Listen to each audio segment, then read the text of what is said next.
خلیجی عمان میں کشیدگی میں پھر اضافہ، امریکی صدر ٹرمپ کا آبنائے ہرمز میں ناکابندی کی خلاف ورزی پر ایرانی جہاز قبضے میں لینے کا دعویٰ۔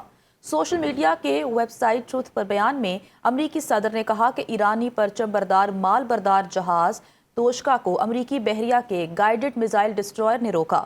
جہاز کو رکنے کی وارننگ دی گئی، مگر ایرانی عملے نے مبینہ طور پر حکم ماننے سے انکار کر دیا۔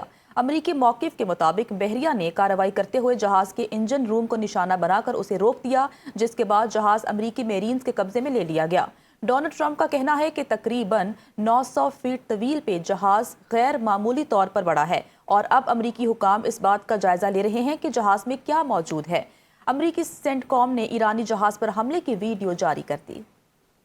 بحری جہاز پر فائرنگ، ایرانی فوج کا امریکہ پر جنگ بندی کی خلاف ورزی کا الزام۔ ترجمان خاتم الانبیاء سینٹرل ہیڈ کوارٹرز کا کہنا ہے کہ ایرانی تجارتی بحری جہاز پر فائرنگ کے بعد جنگ بندی کی خلاف ورزی کی گئی۔ ایرانی جوائنٹ ملٹری کمانڈ کے مطابق امریکی افواج نے جہاز کی طرف فائرنگ کی، جہاز کا نیویگیشن سسٹم ناکارہ ہو گیا۔ تجارتی جہاز چین سے ایران آ رہا تھا۔ امریکی فوج کی سمندری اور مسلح ڈکیتی کا جلد جواب دیں گے۔ ایران نے خلیجی عمان میں اپنے جہاز کے خلاف امریکی کارروائی کے دعوے پر شدید اور دو ٹوک رد عمل دے دیا۔ ایرانی سفیر رضا امیری مقدم نے social media platform X پر سخت لہجے میں امریکی موقف کو مسترد کرتے ہوئے واضح کیا کہ بین الاقوامی قانون کی مسلسل خلاف ورزی کسی صورت برداشت نہیں کی جائے گی۔ انہوں نے خبردار کیا کہ بحری ناکابندی کو مزید سخت کرنا اور ایران کو جنگی جرائم کی دھمکیاں دینا ناقابل قبول ہے اور ایسے غیر معقول مطالبات ہرگز مسلط نہیں کیے جا سکتے۔ ایرانی سفیر نے دو ٹوک الفاظ میں کہا کہ جب تک ناکابندی ختم نہیں کی جاتی، سفارتکاری کے تمام دعوے محض دکھاوا ہیں۔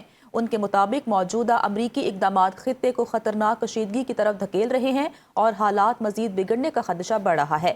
ایران نے واضح کر دیا کہ اگر صورتحال یہی رہی تو خطے میں تناؤ کی فالٹ لائنز مزید گہری ہوں گی۔ آبنائے ہرمز میں خطرہ تاحال برقرار ہے، برطانوی میری ٹائم ٹریڈ آپریشنز نے خبردار کر دیا۔ برطانوی میری ٹائم ٹریڈ آپریشنز کے مطابق آبنائے ہرمز میں خطرے کی سطح بدستور انتہائی سنگین ہے۔ اس اہم آبی گزرگاہ میں جہاز رانی میں مداخلت، ناکابندی کے نفاذ، بارودی سرنگوں کی اطلاعات اور عسکری خطرات جیسے عوامل موجود ہیں۔ ایرانی فورسز کی جانب سے جہازوں پر حملوں کے بعد صورتحال مزید کشیدہ ہو گئی۔ خلیج عمان میں بھی خطرے کی سطح انتہائی سنگین ہے۔ جنوبی اور شمالی بحیرہ احمر اور بحیرہ روم میں خطرے کی سطح درمیانی قرار دی گئی ہے۔ ایران پر امریکی اور اسرائیلی جارحیت کے بعد آبنائے ہرمز کے آزادانہ آمد و رفت کا تصور ختم ہو چکا ہے۔ ایرانی وزارت خارجہ کے ترجمان اسماعیل بقائی نے کہا کہ آبنائے ہرمز سے عالمی بحری تجارت غیر مشروط ہونی چاہیے، لیکن ایران پر حملوں کے بعد صورتحال یکسر بدل گئی ہے۔ عالمی قوانین ایران کو اپنی جغرافیائی حفاظت اور سلامتی کے لیے آبنائے ہرمز کو استعمال کرنے کی اجازت دیتے ہیں۔ آبنائے ہرمز، ملاکا اور باب المندب کی سیکیورٹی ایرانی فوج کے پاس ہے۔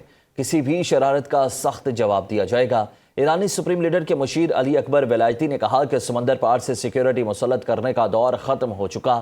اسپین کے خود مختار اور دانشمندانہ موقف کی قدر کرتے ہیں۔ آبنائے ہرمز، ملاکا اور باب المندب کی سیکیورٹی ایرانی فوج کے پاس ہے۔ کسی بھی شرارت کا سخت جواب دیا جائے گا۔ ایرانی سپریم لیڈر کے مشیر علی اکبر ولایتی نے کہا کہ سمندر پار سے سیکیورٹی مسلط کرنے کا دور ختم ہو چکا۔ اسپین کے خود مختار اور دانشمندانہ موقف کی قدر کرتے ہیں۔